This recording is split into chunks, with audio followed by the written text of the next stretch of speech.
chers téléspectateurs, téléspectatrices de Jama TV, de nouveau avec vous, avec votre émission Parlons-en. Cette fois-ci, nous revenons avec plus de surprises et beaucoup de choses qui vont vous intéresser. Il y aura des événements, de la magazine, de l'entrepreneuriat, du business. On va parler de tout.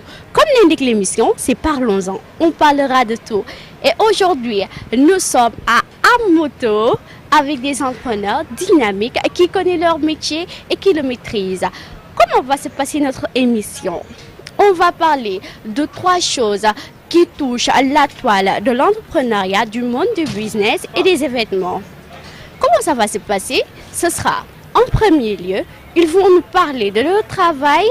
Après, ils vont ensuite nous parler de l'impact que leur travail a dans la société. Et pour finir, nous allons choisir une fait d'actualité et nous allons en parler. Donc, ce sera pour bien.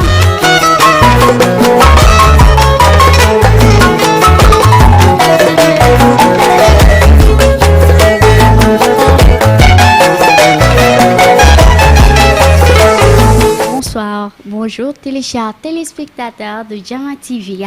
Nous voilà de nouveau avec votre émission Parlons-en, avec une équipe composée de 4 personnels, l'un aussi dynamique que l'autre. Mais pour en savoir plus, je vais leur donner la parole, nous présenter leur entreprise pour qu'on puisse approfondir les choses et vous en saurez un peu plus. Baba, ou bien c'est Sadiga. Je voudrais bien connaître Am-Moto. Oui, tu pourrais nous en dire plus? Bonjour, bonsoir tout le monde. Je suis Baba Sadiga. Je suis le responsable logistique de Am-Moto. Donc mon travail consiste à la gestion des flux, c'est-à-dire à la gestion de la flotte chez Am-Moto. Donc Am-Moto est une entreprise qui évolue dans la vente, la location, l'entretien, l'assurance, la mutation et la visite technique. Donc nous sommes dans le domaine de l'automobile.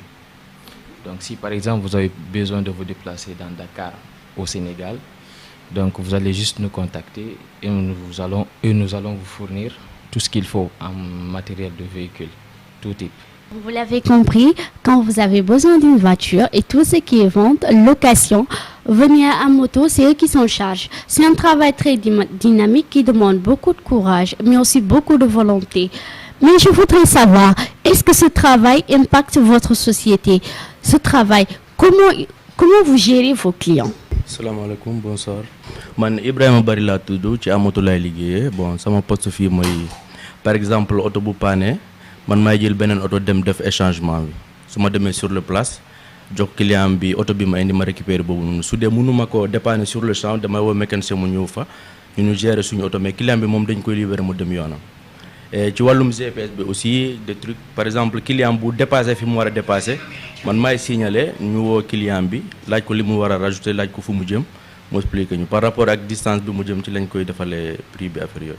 Donc parfois liggéey bi day neex yenn saa yi mu xaw a comme liggéey yëpp donc yenn saa yi dañuy am client yu fidèles yu ba yoo xamante ni mooy loolu xamante ni ñoo xamante ni dañ lay wax lii def naka suñu noonu mais avec tout ça là on gère. Am-Moto avantage bi mu am bon agent de location boo xamante ne mun naa ne uti na ak ñu bëri parce que tey am na ñoo xamante ne buñ la loué seen oto c'est fini soo paanee duñ la toppatoo duñ la lijjanti ñun nag n'importe quelle heure bu sa oto paanee day ñëw fekk si la indi la beneen oto remplacer la ko donc loolu moo ñu gën a nekk ci suñu liggéey parce que ñu bari dañu lay loué seen oto rek fay seen téléphone dem tëdd mais ñun amuñu loolu foo munti nekk soo paanee dañ ñëw fekk si la échanger la oto jox la beneen. Donc doo tardé maanaam soo luy ci ñun incha allah rabbi doo tardé fenn boo nekkee tamit bitim réew bugg fi ñëw boo teelee réservé dina la réserver sa oto bu la neexee ñu livrer la ko à l'aéroport bu la neexee nga ñëw jël si ko fii donc à toi de voir. Nous allons donner la parole à 2 personnes. Ils vont nous dire qu'est-ce que Am-Moto leur a apporté. Salaamaaleykum ñëpp ñu ngi leen di nuyu di leen sant waaw ñun ñooy waa personnel Am-Moto man je me présente comme chauffeur maa ngi fii yàgg naa fi waaw suñu liggéey moom macha allah alhamdulilah. ñu ngi koy def comme mu waree ñu ngi dem ci sous-région yëpp ak partout ñu ngi koy liggéey. Bonsoir chers téléspectateurs et téléspectatrices. Je me nomme Maman Koné Madame Guèye bon man bi ma fiy ñëw liggéey bi xaw ma ko woon dañ ma nekkul woon sama domaine mais bi ma fi ñëwee def naa fi 2 ans xam naa liggéey bi xam na tax na ma xam domaine automobile xam oto xam lépp dañuy jaay oto huile lavage sax dañ koy def au fait parfois nga am client yoo xamante ne ni yow yaa leen di gérer am na client yoo xamante ne aussi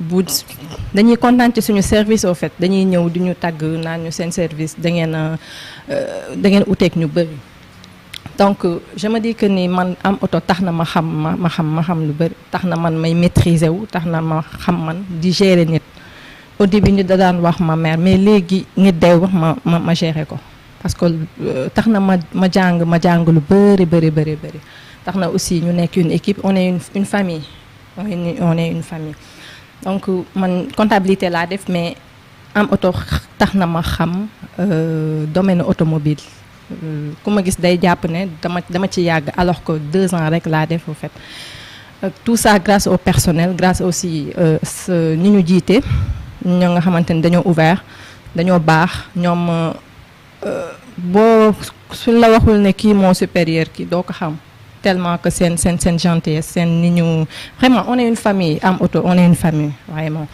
donc yokkute lay ñaan ca kaw ca kanam merci. Merci beaucoup à toute l'équipe de Am Auto. Comme vous l'avez compris, c'est la convivialité, une famille unique dont nous sommes venus rencontrer aujourd'hui, qui nous a fait le plaisir de nous avoir acceptés. Nous remercions le propriétaire et tous les employés qui y travaillent et nous vous disons ngàcce ngalama travail bi liggéey yombul mais ku nekk na nga ñafe ci li nga yor te nga jàpp ni inchallah dina baax. Merci beaucoup, à une prochaine avec un nouveau numéro et de nouveaux entrepreneurs.